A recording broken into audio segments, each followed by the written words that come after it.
এই স্থানে 2013 সালে শাহবাগীরা ছিল, কিন্তু আজকে সেই শাহবাগীদের কোনো অস্তিত্ব নেই। 2013 সালে শাহবাগীরা এই জায়গায় বাংলাদেশের একাধিক আলেমদের ফাঁসি কাজটা এখান থেকে তারা সংগঠিত করেছিল। আমরা দেখেছি 2013 সালে শাপলা চত্বরে এই গণহত্যা সম্পূর্ণ বৈধতা দিয়েছে এই শাহবাগ। বিপরীতে 2025 সালে এসে শাহবাগের কোনো অস্তিত্ব নেই, শাহবাগের কোনো অস্তিত্ব থাকবে না। এই বাংলার মাটি 2013 সালে শাহবাগ ছিল, হাসিনা ছিল, কিন্তু শাহবাগীদের মনে রাখা দরকার এটা 2013 সাল না, এটা 2025 সাল। এটা হাসিনার শাহবাগ না, এটা সাধারণ মুসলিমের শাহবাগ। সুতরাং যদি নতুন করে কোনো ষড়যন্ত্র করে শাহবাগীরা, আমরা উপযুক্ত জবাব দিতে প্রস্তুত আছি ইনশাআল্লাহ।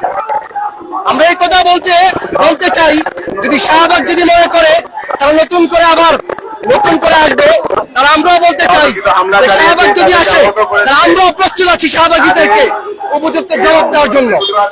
সর্বশেষ একটা কথাই বলি, আল্লাহ রাসূল সাল্লাল্লাহু আলাইহি ওয়াসাল্লাম বলেছেন, লাইসা শাইউন আহাব্বা ইলাল্লাহি মিন কাতরাতাইনি ওয়া আসারাইনি কাতরাতু দামিন তুহরাকু ফি সাবিলিল্লাহ। এক শহীদের এক ফোঁটা রক্ত যেখানেই পড়বে সেই ভূমি আল্লাহ সুবহানাহু ওয়া তাআলার জন্য কবুল হয়ে যাবে। এই শাহবাগে আমরা রক্ত দিয়েছি, সুতরাং हर करबला से बाद इस्लाम जिंदा होता है।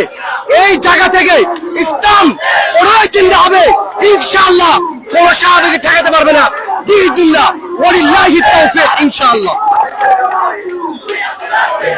দর্শক, আপনারা দেখার চেষ্টা করছিলাম একজন সাধারণ ছাত্র তার